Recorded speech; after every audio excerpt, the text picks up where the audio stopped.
3번이에요. 3번.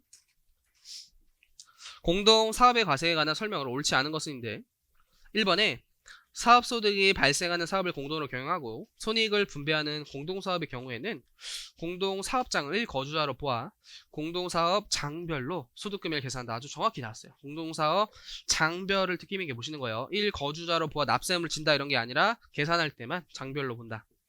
2번에 공동사업에 발생한 소득금액은 원칙적으로 각 공동사업자 간의 약정된 손익분배비율, 괄호 같은 것도 잘 보세요. 약정된 손익분배비율이 없으면 지분비율에 의해요. 분배되었거나 분배될 소득금액에 따라 공동사업 자별로 분배한다. 정확히 나왔고 3번 성명 또는 상호를 사용하게 한 자로서 경영에 참여하지 않고 출자만 한 자는 업무 집행 공동사업자가 된다예요. 출자 공동사업자가 아니라 성명 또는 사유를 사용한 것은 경영에 참여한 거나 다름없다예요. 그리고 유한 책임을 졌어야 되는데 무한 책임을 졌다면 걔도 업무 집행 공동사업자가 된다예요. 4번 공동사업자에 출자 공동사업자가 포함되어 있으면 공동사업에서 발생한 소득금액 중 출자 공동사업자의 손익분배비에 해당하는 금액은 출배 배당소득이다. 그리고 무조건 종합과세 하시고 그로수업은 제외한다. 그리고 원천징수세율은 참고로 몇 프로죠? 원칙은 25%. 원칙은 25%.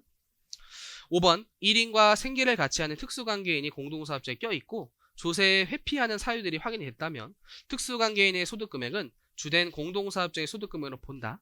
그리고 이 경우에 그 특수관계인의 손익분배비율에 해당하는 소득금액을 한도로 연대납세금을 진다. 이런 부분까지 추가적으로 계속해서 생각하시면서 기출을 푸셔야 돼요. 이때 연대납세가 있는 거예요. 한도로 연대납세가 있다까지 꼭 기억하세요. 그래서 4번은 쉬우니까 숙제로 좀 드리고 05번이랑 6번을 좀 풀어볼게요. 124페이지에 5번을 좀 보시면 거주자 이갑수시래요. 아마 옛날 문제여서 이름을 넣었지 요즘은 이름을 넣으면 안 돼요. 기출문제에 그렇게 적혀있어요. 그래서 갑을병정 이렇게 나오는 거예요. 이 갑수씨는 며느리 장윤희, 이을수, 김일배와 공동사업을 제조를 하고 있대요. 손익분배비율은 4대 2대 1대 3이래요. 근데 과세가 중요한 현재 이갑수는 장윤희, 김일배와는 생계를 같이 하고 있으나 이을수와는 별거하고 있대요. 그럼 이을수는 이 합산과세 규정 적용할 때는 특수관계인이 아니다라는 표현이에요. 생계를 같이 하는 이제 특수관계인일 것, 거기 요건이 깨진 거예요. 심지어 손익분배 비율을 거짓으로 정한 것이 밝혀졌대요. 그럼 이을수 빼고는 합산과세 규정이 적용이 돼야 돼요. 다음은 공동사업장에서 발생한 소득 자료인데 이갑수가 20년도 과표에 신고해야 할 소득금액 얼마인가라고 물어봤어요. 이 문제는 특히 수입 시기를 잘 아냐라는 문제인데 1점에 20년 3월 30일에 19년도 결산과 확정과 동시에 19년 이익금 중 1억 원을 공동사업자 각자의 손익분배비율에 따라 금전으로 분배했고 20년도에 발생한 사업소득 금액은 2억 원인데 21년까지 분배하지 않았대요. 그때 분배되었거나 분배될 소득이란 문구가 떠올렸으면 참 좋겠다요.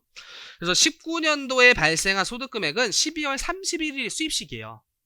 그래서 19년도에 이제 20년도에 분배를 했더라도 19년도 1억 원은 19년도 소득이고 20년도 소득의 수입 시기도 20년 12월 30일이에요. 분배하지 않았더라도 20년도 소득 금액이에요. 결과적으로는 20년도 2억 원을 이제 20년도 과세 대상에 포함시켜서 계산을 해야 된다가 첫 번째 포인트예요. 그리고 이갑수, 장윤희, 김윤희, 그 다음에 이을수 요렇게 3명이 지금 합산과세 적용 대상자죠.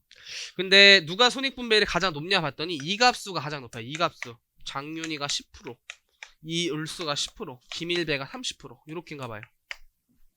그럼 손익분배율이 가장 높은 자의 소득금액으로 본다라고 배웠으니까 이제 장윤희와 김일배의 소득은 이 갑수의 소득금액이 되는 거예요. 이름이 너무 어려워요.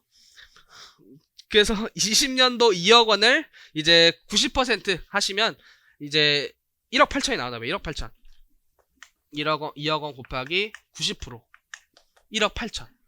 모두 이 갑수씨의 소득금액으로 본다라고 되어 있고 장윤희와 김일배는 10%와 30%를 한도로 연대납세물을 진다. 이을수는 그냥 개별 납세물 지는 거예요. 특수관계인이 아니니까 원칙 손익분배비율에 따른 금액 개별 납세물 지는 거예요. 그리고 여기는 수입 시기까지 물어본 문제다라고 보시면 돼요. 그래서 6번을 한번 풀어볼까요? 6번.